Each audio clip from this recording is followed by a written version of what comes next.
రాష్ట్రంలో ఉన్న మహిళలందరూ ఈ రోజు మళ్ళీ ఒకసారి గుర్తు చేసుకుంటున్నారు.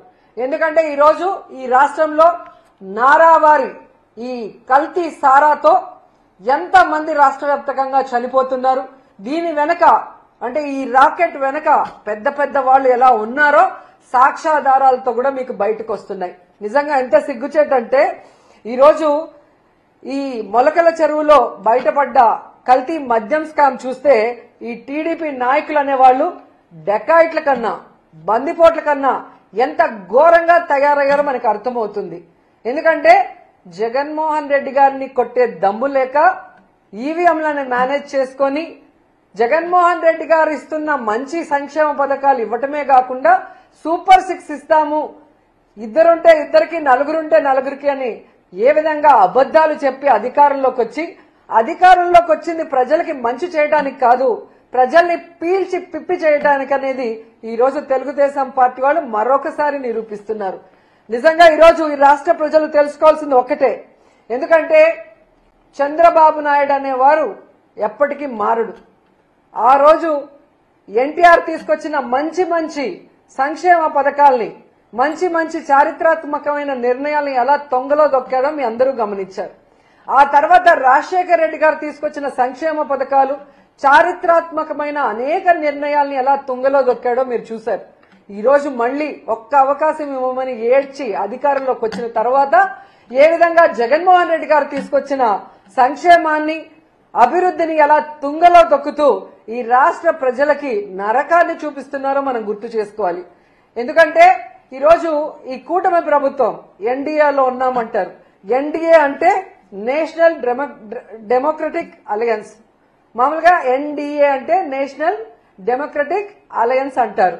కానీ ఆంధ్రప్రదేశ్ లో మీరు చూస్తే ఎన్డీఏ అంటే నారా నకిలీ డిస్టిలరీస్ అడ్మినిస్ట్రేషన్, నారా వారి దౌర్భాగ్యపు అడ్మినిస్ట్రేషన్. ప్రజల్ని దోచుకోవడానికి రాష్ట్రాన్ని దోచుకోవడానికే ఈ నారా వారి కూటమి ఏ విధంగా పని చేస్తుందో మనం అందరం కూడా ఒకసారి గమనించాలి. ఎందుకంటే ఈ రోజు ఈ కల్తీ సారాన్ని తయారు చేసేది ఎవరు, దీన్ని బెల్ట్ షాపులు బార్లు పర్మిట్ల రూమ్ ద్వారా ప్రజల వద్దకు చేరుస్తుంది ఎవరు, దీనివల్ల ప్రజల ప్రాణాలు తీస్తుంది ఎవరు అంటే పై నుంచి కింద వరకు మొత్తం తెలుగుదేశం పార్టీకి సంబంధించిన నాయకులు అనేది స్పష్టంగా మనకు ఈ రోజు సాక్ష్యాధారాలతో కూడా దొరికిపోయింది. ఎందుకంటే ఈరోజు ఏ జిల్లాలో చూసినా మన మొలకల్ల చెరువు నుంచి చంద్రబాబు నాయుడు గారి ఇంటి వరకు మీరు చూస్తే ఫ్యాక్టరీలు ఏ విధంగా పుట్టుకొచ్చాయి. ప్రభుత్వ సపోర్ట్ లేకుండానే ఫ్యాక్టరీలు పుట్టుకొస్తాయా? ఒక ఫ్యాక్టరీ కట్టాలంటే రాత్రికి రాత్రి కట్టే పరిస్థితి కాదు. మరి ఈరోజు రాష్ట్రం అంతా ఫ్యాక్టరీలు పెట్టడమే కాకుండా ఈ కల్తీ మద్యాన్ని ఏ విధంగా చాలా ప్లాంట్ గా ఒరిజినల్ బాటిల్స్ ఆ సీల్స్ ఆ స్టిక్కర్లు ఎక్కడి నుంచి తెచ్చారో నిజంగా వీళ్ళు చేసే ఎదవ పనిని కూడా అంత పర్ఫెక్ట్ గా చేసి ఈ రోజు ప్రజల జీవితాలు తీసుకుంటూ ముఖ్యంగా ఈ కల్తీ మద్యంతో మహిళల పసుపు కుంకాలు చెరిమేస్తూ వాళ్ళ మంగళసూత్రాలని మట్టిలో తొక్కేస్తూ సిగ్గు లేకుండా మళ్లీ చంద్రబాబు నాయుడు గారు ఈరోజు డైవర్షన్ పాలిటిక్స్ కి ఎలా తెరలేపారో మీ అందరూ కూడా చూడాలి. ఎందుకంటే ఈయన మొదటి నుంచి కూడా మహిళా ద్రోహే. మహిళ అంటే గౌరవం లేదు, కోడలు మగపిల్లాని కంటే అత్త సంతోషించదా అని ఆడదాని పుట్టుకనే ఈయన అపహాస్యం చేసిన వ్యక్తి. మరి ఆడవాళ్ళ మానవ ప్రాణాలకు ఏం వాల్యూ ఇస్తారో మనం అర్థం చేసుకోవచ్చు. ఈ చంద్రబాబు నాయుడు కూటమి ప్రభుత్వం అధికారంలోకి వచ్చాకే ఈ కల్తీ మద్యం గాని ఈ గంజాయి గాని డ్రగ్స్ గాని ఏ విధంగా విచ్చలవిడిగా పెరిగిపోయినాయి. వీటి వల్ల మహిళల మాన ప్రాణాలకి ఏ విధంగా హాని కలుగుతుంది. ముఖ్యంగా మీరు చూస్తే ఈ 16 నెలల్లో ఎంత మంది చిన్న పిల్లల్ని ఎంత మంది ఆడవాళ్ళని రేప్ చేసి ముక్కలు ముక్కలు నరికేసి పూర్తి చేశారు. కొంతమంది శవాలు ఇప్పటి వరకు కూడా దొరకలేదు. ఒక భర్త భార్యని ఏ విధంగా నరికేశారో మనం చూసాం. ఒక కొడుకు తాగేసి తల్లిని ఎలా నరికేశాడో మనం చూస్తున్నాం. అంటే చంద్రబాబు నాయుడు గారి ప్రభుత్వంలో ఈ గంజాయి డ్రగ్స్ ఈ కల్తీ మందు వల్ల ఏ విధంగా విచక్షణ కోల్పోయి ఆడవాళ్ల మీద దాడులు చేస్తూ ఆడవాళ్ళని రేప్ చేస్తూ ఆడవాళ్ల జీవితాన్ని నాశనం చేస్తున్నారు. అలా కాకుండా ఈ మద్యం తాగిన వాళ్ళు ఎంతమంది చనిపోతున్నారు.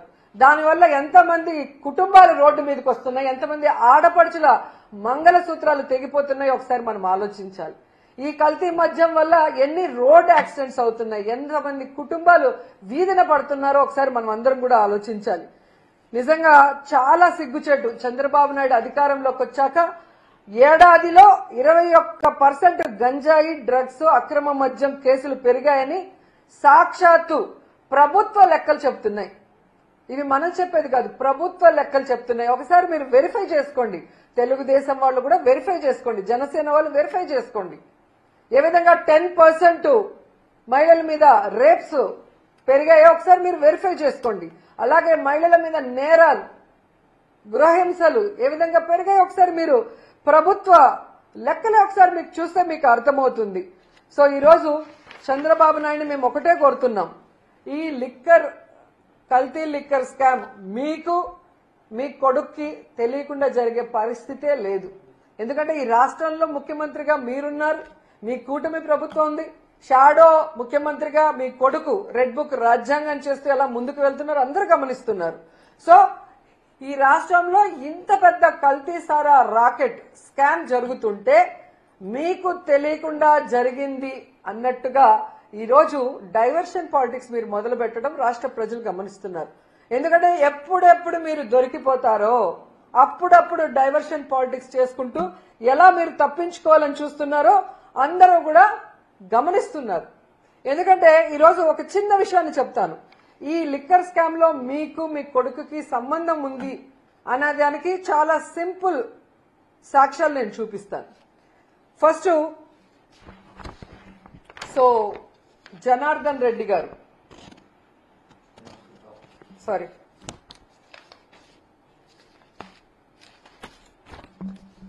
జనార్దన్ రావు గారు. సో ఈయన తంబలపల్లి ఎమ్మెల్యేగా మొన్న పోటీ చేశారు. సారీ జయచంద్ర, అది ఫోటో మిస్ అయింది. సో జయచంద్రారెడ్డి గారు తంబలపల్లి ఎమ్మెల్యేగా పోటీ చేశారు. సో ఈ రోజు తెలివిగా మీరు ఈయన వైఎస్ఆర్సీపీ కోవట్ అని చెప్పి సస్పెండ్ చేసి చేతులు దులుపుకోవాలని చూస్తున్నారు. ప్రజలు గమనిస్తున్నారండి. ఈ జయచంద్రారెడ్డికి మీరు బీఫామ్ ఇచ్చేటప్పుడు పక్కనే జనార్దన్ రావు A1 మొలకల చెరువులో ఇబ్రహీం పటేల్లో ఫ్యాక్టరీలున్న ఈ జనార్దన్ రావు గారు కూడా పక్క నుండి తీసిచ్చారు. అండ్ ఈరోజు సౌత్ ఆఫ్రికాలో ఏదో వైఎస్ఆర్సీపీ వాళ్ళతో వీళ్ళు బిజినెస్ చేస్తున్నారని మీరు చెప్పడం ప్రజలకి బుర్ర లేదనుకొని మీరు అనుకుంటున్నారేమో కానీ మీకు బుర్ర లేదు అనేది ప్రజలు గమనించాల్సిన విషయం. ఎందుకంటే ఎమ్మెల్యేగా కంటెస్ట్ చేసిన వ్యక్తి తన అఫిడవిట్ లో ఆఫ్రికాలో వెస్ట్ ఆఫ్రికాలో తాను బిజినెస్ లు ఎలా చేస్తున్నానో క్లియర్ కట్ గా తన అఫిడవిట్ లో మీకు ఇవ్వటం జరిగింది. సో అఫిడవిట్ లో అబద్ధం చెప్పరు కదా. ఎన్నికల ముందు మీరు ఎలా సీట్ ఇచ్చారు, ఆయన కంటెస్ట్ చేసే ముందు అఫిడవిట్ లో ఏం పెట్టాడో మీరు చూసే ఇచ్చుంటారు. ఎందుకంటే నిజంగా మీకు మంచోళ్ళకే ఇవ్వాలి అనుకుంటే గతంలో ఎమ్మెల్యేగా చేశారు 2014లో, 2019లో ఓడిపోయిన శంకర్ యాదవ్ కి సీట్ ఇవ్వకుండా ఇతనికి ఇవ్వాల్సిన అవసరం ఏమొచ్చింది? ఈ రోజు లిక్కర్ స్కామ్ బయటపడ్డ తర్వాత ఇతను వైఎస్ఆర్సీపీ కోవట్టు అని సస్పెండ్ చేసి ఈరోజు మీరు నాటకాలు ఆడటం ఎంతవరకు కరెక్టు? ఎందుకంటే సౌత్ ఆఫ్రికాలో బిజినెస్ చేస్తే ఈరోజు మొలకల చెరువు సౌత్ ఆఫ్రికాలో ఉందా, ఆంధ్రప్రదేశ్లో ఉందా? ఇబ్రహీంపట్నం సౌత్ ఆఫ్రికాలో ఉందా, ఆంధ్రప్రదేశ్లో ఉందా?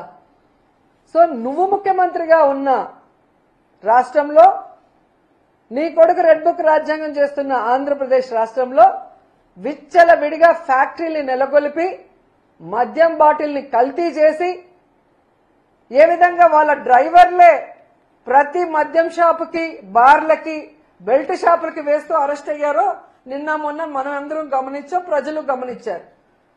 సో మరి వైఎస్ఆర్సీపీ కోవట్ అయితే ఎందుకు మీరు ఇచ్చారు సీటు? సో డైవర్షన్ పాలిటిక్స్ చేస్తున్న మీకు నేను సూటిగా చెప్తున్నా, నిజంగా వైఎస్ఆర్సీపీ కోవట్ అనుకుంటే వైఎస్ఆర్సీపీ నుంచి వచ్చిన నెల్లూరుకి చెందిన వేమిరెడ్డి గారిని ప్రశాంతి రెడ్డి గారిని, కోటంరెడ్డి గారిని, అలాగే తిరుపతి ఎమ్మెల్యేగా ఉన్న శ్రీనివాసులు గారిని, అలాగే గుంటూరు జిల్లాలో ఉన్న లావకృష్ణ గారిని, అలాగే గొలుసు పార్థసారథి గారిని, సుభాష్ గారిని, వీళ్ళందరినీ ఎందుకు సస్పెండ్ చేయలేదు? దాంట్లో కొంతమందికి ఎందుకు మంత్రి పదవులు ఇచ్చారు అంటే తప్పుడు పనులు చేసి దొరికిపోతే వాళ్ళు వైఎస్ఆర్సీపీ వాళ్ళని చెప్పటం, వైఎస్ఆర్సీపీ కోవట్లు అని చెప్పి తప్పించుకోవాలన్న ప్రయత్నం చేయటం, లేదంటే వాళ్ళు దొంగలు దొరల్లాగా వేల కోట్లు సంపాదించుకుంటూ మీకు ఇవ్వాల్సిన ముడుపులు ఇచ్చేస్తూ ఉంటారు. సో మీరు పట్టించుకోరు. ఎందుకు ఇది నేను చెప్తున్నాను ఇంత ఘంటాపదంగా అంటే ఈ లిక్కర్ కి మూలం సురేంద్ర నాయుడు. ఈ సురేంద్ర నాయుడు అనేవాడు లోకేష్ గారికి మీకు ఎంత సన్నిహితులో ఒకసారి అందరూ కూడా రాష్ట్ర ప్రజలు గమనించాలి. ఈ సురేంద్ర నాయుడు అనే అతను తెలుగుదేశం పార్టీ అవునా కాదా? ఈయన చంద్రబాబు నాయుడుకి లోకేష్ కి కావలసిన వ్యక్తి కాదా? మరి ఈయన ద్వారా మద్యం ఏ విధంగా దొరికింది? తంబళ్లపల్లిలో 17,000 లీటర్లు, ఇబ్రహీంపట్నంలో 3,000 లీటర్లు ఎలా దొరికిందో మీరు చెప్పాలి. ఎందుకు మీకు ఈయన క్లోజ్ అని నేను ఇంత ఘంటాపదంగా చెప్తున్నానంటే ఈ కట్టా సురేంద్ర అనే వ్యక్తి 2006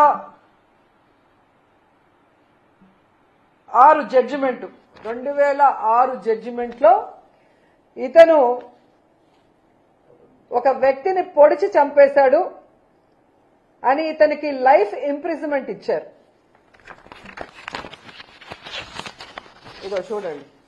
the trial court after considering the oral and documentary evidence convicted A1 for the offence punishable under section 302 of IPC and sentenced him to undergo imprisonment of life.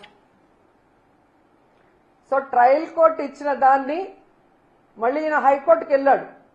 హైకోర్టుకి వెళ్తే నువ్వు చేసింది కరెక్టే కదా, చంపింది నిజమే కదా, సో నీకు ట్రయల్ కోర్టు లైఫ్ ఇంప్రిజన్మెంట్ వేసింది కరెక్టే కదా, అదే మేము కూడా వేస్తున్నామని ఈయనకి లైఫ్ ఇంప్రిజన్మెంట్ ఇచ్చారు.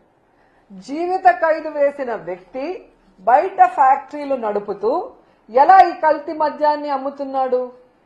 ఈ విషయం ప్రజలు గమనించాలి. ఎందుకంటే చంద్రబాబు నాయుడు 2014లో అధికారంలోకి వచ్చాక తాను అధికారంలో ఉన్న ఈ 2014 నుంచి 19 మధ్యలో ఆయనకి క్షమాభిక్ష పెట్టించి లోపల నుంచి బయటికి వచ్చేలాగా చేశాడు.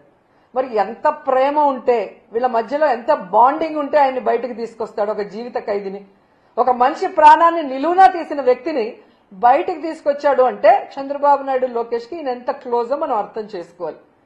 అంటే క్రిమినల్స్ కి చంద్రబాబు నాయుడు ఆశ్రయం ఇచ్చి బయటికి తెచ్చి వాళ్ళు చేసే ఎదవ పనులకి వీళ్ళని ఇన్ఛార్జీలుగా పెట్టి ఈ కలెక్షన్లని ఇప్పుడు కరకట్టుకు పంపిస్తున్నాడా, హైదరాబాద్ లో చంద్రభవనానికి పంపిస్తున్నాడా?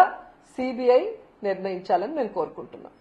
ఎందుకంటే ఒక రాష్ట్రంలో కల్తీ మద్యం ఫ్యాక్టరీలను నెలకొల్పి విచ్చలవిడిగా కల్తీ మద్యాన్ని రైట్ ట్రయల్ గా అమ్మిస్తూ ప్రజల ప్రాణాలు తీస్తుంటే ఈరోజు చంద్రబాబు నాయుడు ప్రభుత్వానికి సంబంధించిన ఒక కమిటీ వేస్తే అది ఖచ్చితంగా చంద్రబాబు రాసిచ్చిన స్క్రిప్టే వాళ్ళు చదువుతారు. దానివల్ల ఎటువంటి ఉపయోగం ఉండదని గతంలో చంద్రబాబు నాయుడు అధికారంలో ఉన్నప్పుడు నారాయణ స్కూల్స్ లో జరిగిన మర్డర్స్ లో గాని, ఇలాంటి అనేక విషయాల్లో, మన గోదావరి పుష్కరాల్లో గాని, అలాగే తిరుమల తొక్కిసలాట విషయంలో గాని, ఇలా అన్నిట్లో ఒక తూతూ మంత్రంగా ఒక కమిటీని వేసి చేతులు దులుపుకుంటారు. ఇది మేము ఒప్పుకోం. ఇది ఎంతో మంది ప్రజల ప్రాణాలు సంబంధించింది. పోయాయి చాలా మంది ప్రాణాలు, చాలా మంది మహిళల మాన ప్రాణాలు పోయినాయి, వాళ్ళ పసుపు కుంకుమలు పోయినాయి, వాళ్ళ తాలిబొట్లు తెగిపోతున్నాయి. కాబట్టి మేము మోడీ గారికి చేతులెత్తి రిక్వెస్ట్ చేస్తున్నాం, సిబిఐ ఎంక్వైరీ వేయండి, దీంట్లో తప్పు చేసిన వాళ్ళు ఎంత పెద్దవాళ్ళైనా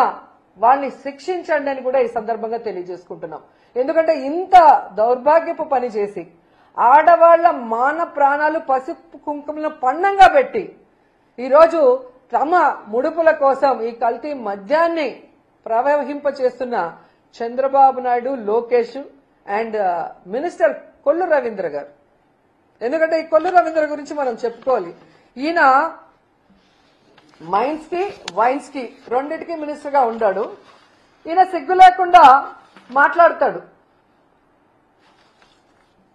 ఇంత ప్రూఫ్స్ తో కూడా దొరికితే చంద్రబాబు నాయుడు ఏమో వైఎస్ఆర్సీపీ వాళ్ళతో ఎక్కడ సౌత్ ఆఫ్రికాలో బిజినెస్ చేస్తున్నారని ఒక డైవర్షన్ కట్టుకథ చెప్తుంటే, ఈ కొల్లు రవీంద్ర చెప్తాడు ఈ కల్తీ మద్యం తయారు చేసింది మేం కాదు, వైఎస్ఆర్సీపీకి చెందిన వాళ్ళు అని.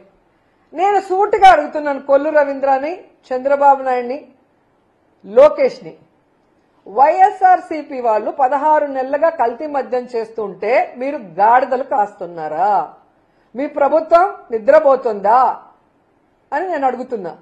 అండ్ ఈరోజు కొల్లు రవీంద్ర గారి కళ్ళు కాకులు ఎత్తుకుపోయినట్టున్నాయి. ఈ కల్తీ మద్యంలో వచ్చిన ముడుపుల వల్ల కళ్ళు బైర్లు గమ్మినాయి అనుకుంటా. ఇలా సిగ్గు లేకుండా ఆయన మాట్లాడుతూ, ఈరోజు నువ్వు తెలుసుకోవాల్సింది కొల్లు రవీంద్ర, మీ ఎక్సైజ్ అధికారులు ప్రెస్ మీట్ పెట్టి ఈ కల్తీ మద్యం కూటమి ప్రభుత్వం హయాంలో ఇప్పుడే జరిగిందని క్లియర్ కట్ గా చెప్పారు. ఆ ప్రెస్ క్లిప్పింగ్ లో ఒకసారి చూసుకుంటే నీకు బుద్ధి వస్తుందని కూడా ఈ సందర్భంగా తెలియజేసుకుంటున్నా. ఎందుకు కొల్లు రవీంద్ర గురించి మాట్లాడాల్సి వస్తుందంటే, ఈయన పైకి చాలా గొప్ప వ్యక్తిలాగా మాట్లాడుతున్నాడు, చేసిన తప్పులు సరిదిద్దుకోకుండా. ఇటు వైన్స్ లో అటు మైన్స్ లో ఈ రాష్ట్రాన్ని గుండు కొరిగిచ్చేస్తున్నాడు. ఎందుకంటే నగిరిలో మేము చూస్తున్నాం, కొండలు కొండలు కరిగిపోతున్నాయి. ఈడొక దొంగ ఉన్నాడు ఎమ్మెల్యేగా, కొల్లు రవీంద్ర అండతో ఇక్కడ వీడు కాన్స్టిట్యున్సీకి రాడు, ప్రజలకి పని చేయడు, ప్రజలకి వెల్ఫేర్ ఇవ్వాలన్న ఆలోచన లేదు.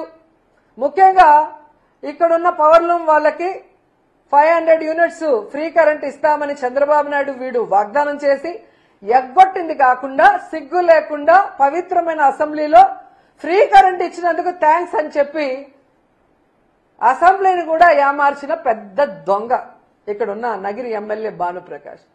సో ఈ కొండలన్నీ కరిగించి ప్రజలు ఈరోజు నోరు కొట్టుకుంటున్నారు, ఇలాంటి వాడిగా మేము ఓటేశామని.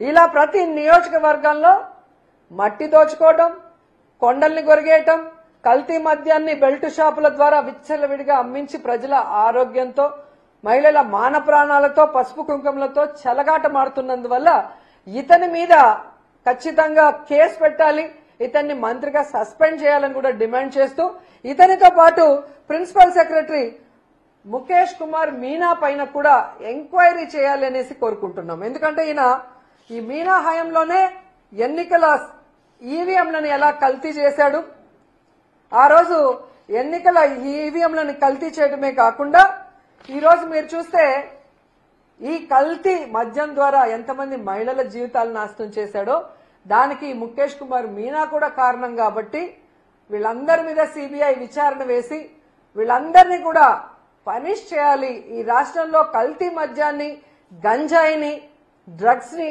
అరికట్టాలి అని చెప్పి మేము మోడీ గారిని చేతులెత్తి నమస్కరించి వేడుకుంటున్నాం. ఎందుకంటే ఇది ఆడవాళ్ల జీవితాలకు సంబంధించిన విషయం, ఇది ఆడవాళ్ల పసుపు కుంకుమలకు సంబంధించిన విషయం, ఇది ఆడవాళ్ల తాలిబొట్లకు సంబంధించిన విషయం, ఇది ఆడవాళ్ల మాన ప్రాణాలకు సంబంధించిన విషయం. మోడీ గారు ఖచ్చితంగా మీరు మంచి నిర్ణయం తీసుకుని సిబిఐ ఎంక్వైరీ వేయిస్తారు, ఆడవాళ్ళని కాపాడతారు, ఆడవాళ్లకి అండగా నిలబడతారని చెప్పి మనస్ఫూర్తిగా నేను కోరుకుంటున్నాను. అండ్ ఈరోజు ఈ రాష్ట్రంలో ఉన్న మహిళలందరికీ కూడా నేను విన్నవించుకుంటున్నాను, మీ భర్తల ప్రాణాలు, మీ అన్నదమ్ముల ప్రాణాలు, మీ కొడుకుల ప్రాణాలు కాపాడుకోవాల్సిన బాధ్యత మీ మీద ఉంది. మీకోసం వైఎస్ఆర్ కాంగ్రెస్ పార్టీ మొత్తం మీకు అండగా నిలబడుతుంది. రేపు రాష్ట్ర వ్యాప్తంగా ఈ కల్తీ మద్యం మీద ఎక్సైజ్ ఆఫీసుల ముందర ధర్నా చేస్తున్నాం. మీరందరూ కూడా వచ్చి కలుసుకోండి. ఈ ప్రభుత్వం మెడలు వంచి ఈ కల్తీ మద్యాన్ని ఆపుదాం, ఈ బెల్ట్ షాపుల్ని రిమూవ్ చేసేంత వరకు పోరాడదాం, సిబిఐ ఎంక్వైరీ ఎన్డీఏ ప్రభుత్వం వేసే వరకు పోరాడదాం, మన కుటుంబాన్ని మనం కాపాడు